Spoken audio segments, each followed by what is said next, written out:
I stood in the center of the dream wedding tent, surrounded by pale roses and neatly pressed linens, and I felt like someone else's life had been put on display.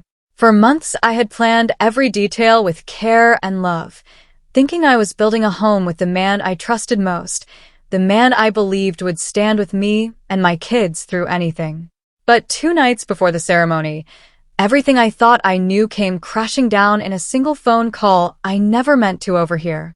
I thought I was marrying the man who loved me, who saw my children as part of his own family, until I heard him laughing with his mother about the future that didn't include me, didn't respect my sacrifices, didn't honor my children or our shared dreams.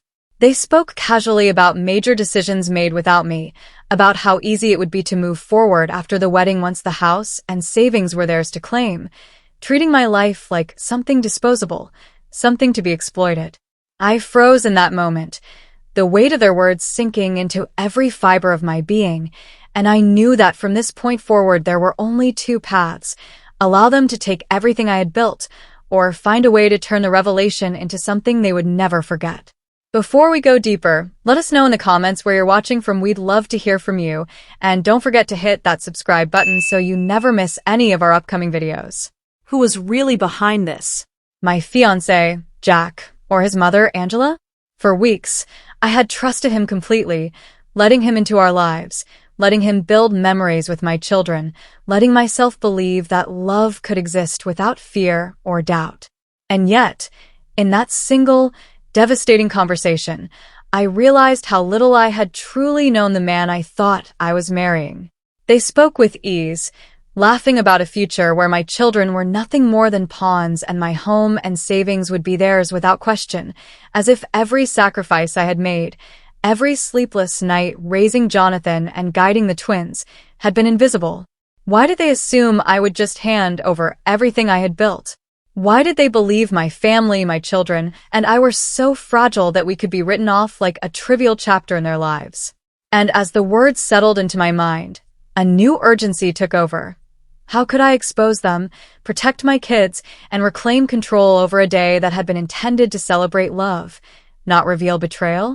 The recording of their plotting burned in my hands like proof of everything I had feared but never dared to imagine, and in that instant, the choice became clear. I would not allow them to win. Not Jack, not Angela, not anyone who thought my life was theirs to manipulate. I pressed end call with trembling hands, trying to steady my breath, but my mind raced faster than any heartbeat. Every detail of their scheme replayed in my head, like a cruel montage of what they thought they could take. My house, my money, my children, all lined up neatly, as if I were some character in a story they had written without me. And yet, even in that fear, a spark of clarity ignited. I was the one they had underestimated. I had lived through loss, hardship, and moments that demanded strength I didn't know I possessed until I needed it most. I could turn their confidence against them. I could take the very day they had assumed would belong to them and transform it into proof that their deceit could be revealed in front of everyone they trusted to witness the illusion. But how? How could a mother, 3 children, and a wedding day that was meant to bind hearts instead become a stage for justice, without chaos consuming the truth? That question echoed endlessly as I made my way back to my room, the weight of my decision pressing down like a tide ready to surge, and I knew that once I acted, there would be no turning back. When my sister died, everything I had known about life shifted in an instant, and I became a mother overnight to her daughters, Naomi and Rebecca, in addition to raising my own son, Jonathan. Love wasn't something I could afford. It was a luxury I had to earn back in scraps while juggling work, school, and the relentless demands of 3 children who suddenly relied on me for everything. There were days when the freezer was empty, backpacks were patched with tape, and the weight of keeping us afloat felt heavier than I could bear. Yet somehow, we survived. Somehow, we learned to laugh despite the exhaustion, to find joy in small moments, like spilled cereal in the morning or a scraped knee that needed bandaging but also hugs and reassurance. I wasn't looking for love, not really, because I had convinced myself that I had enough to handle already, that anyone who came into our lives would have to prove they could care for more than just themselves. And then I met Jack. From the beginning, there was something different about him, a calm kindness that didn't demand attention, a patience with the chaos of 3 children that surprised me, a warmth that didn't feel like a performance. On our 3rd date, I told him the truth. This was my life.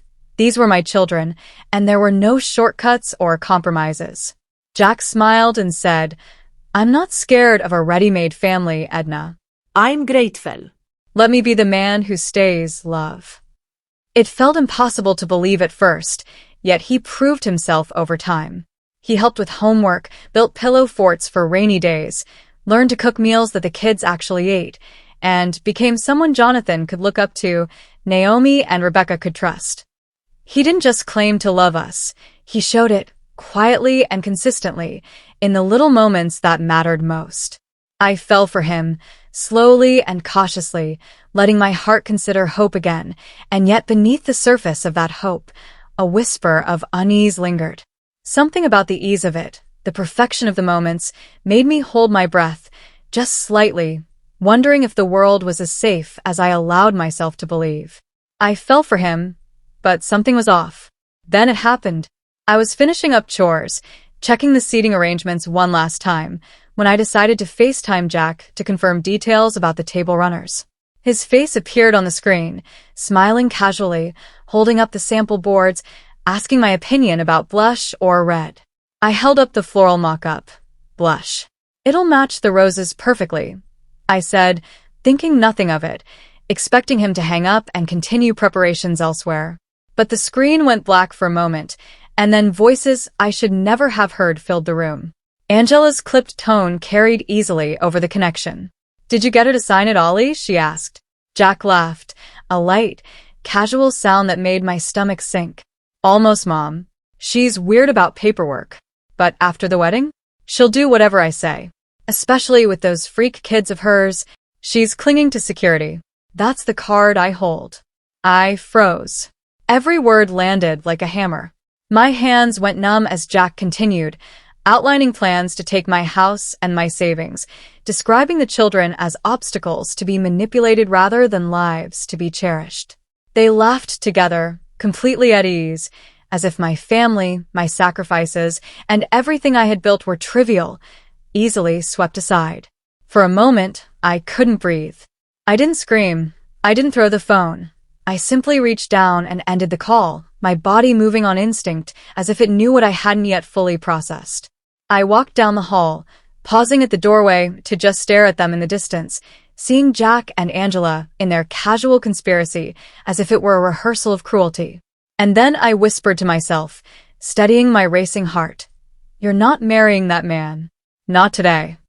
In that moment, fear mixed with determination and clarity formed around a plan. I would reveal their true selves before they could turn my life into a story they controlled, and I would protect my children, my home, and everything I had worked so hard to safeguard. I knew it would take precision, courage, and timing, but I also knew there was no other option. They had underestimated me completely, and I would use that against them in ways they would never see coming. I made 3 calls that morning, each one a step in turning the day they thought was theirs into a stage for the truth. First, I called Rachel, the wedding planner who had been my lifeline through months of meticulous preparation. "Edna," she chirped, her excitement cutting through my nerves. "Big day tomorrow. Are we panicking yet?" I forced a cheerful tone, enough to mask the storm in my chest.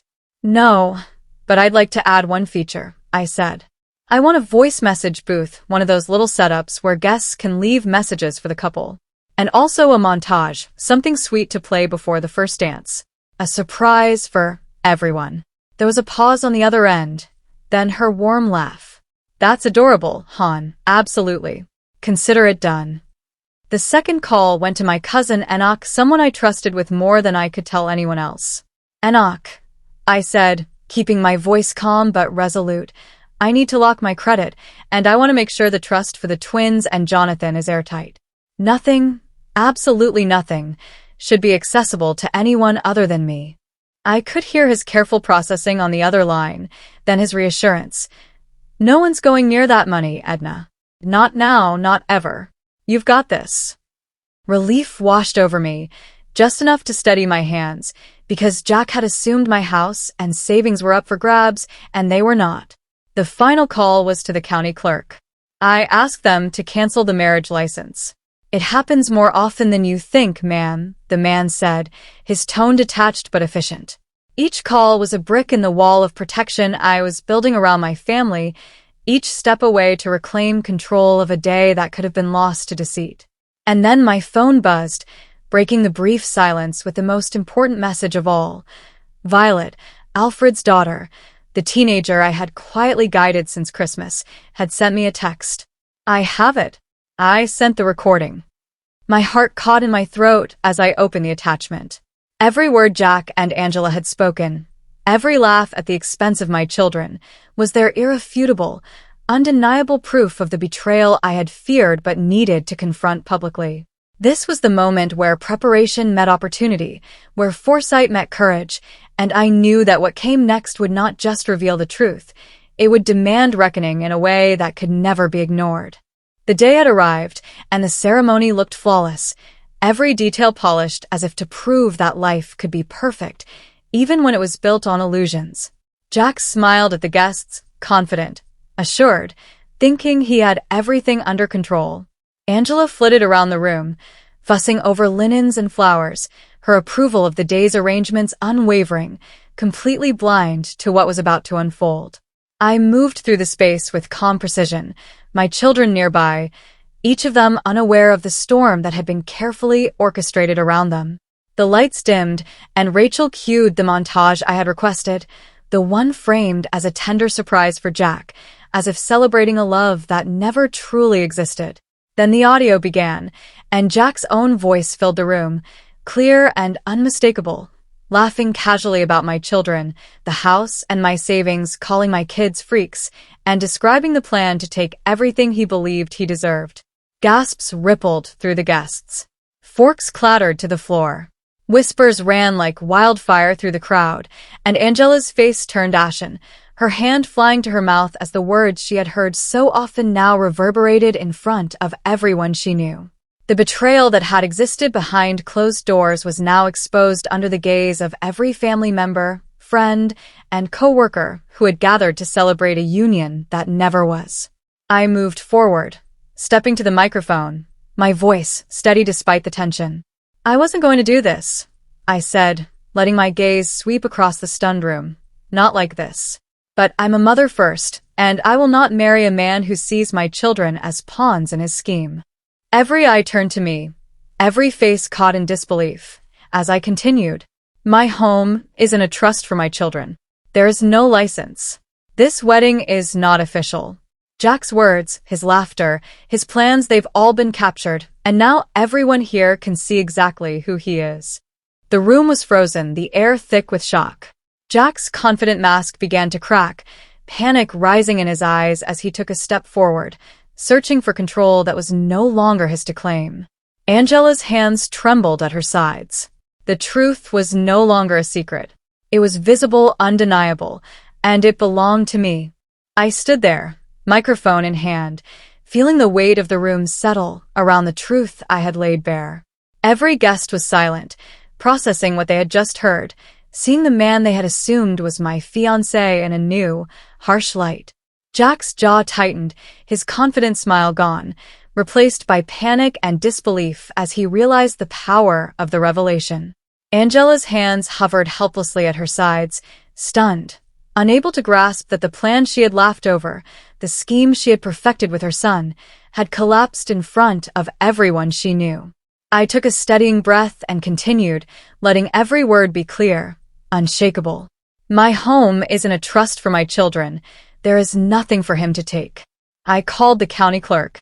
The marriage license was canceled. This wedding was never official. The truth is now in front of everyone, and justice, in its own quiet way, has been served.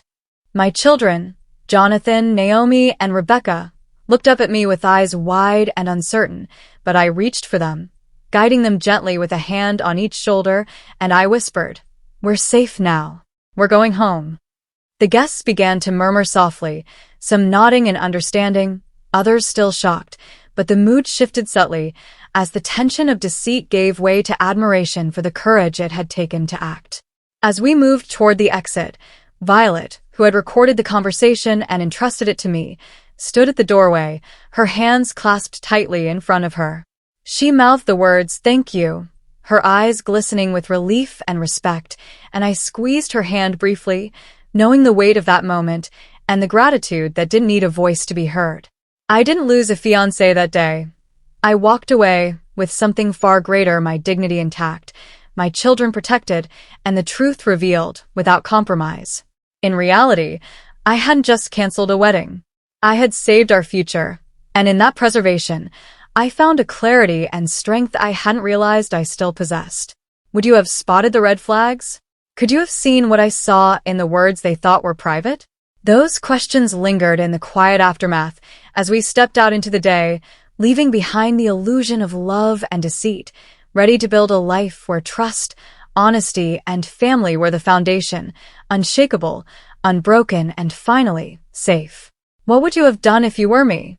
Would you have stayed silent, pretending everything was fine, or would you have found the courage to reveal the truth, even if it meant shattering the illusions of those around you?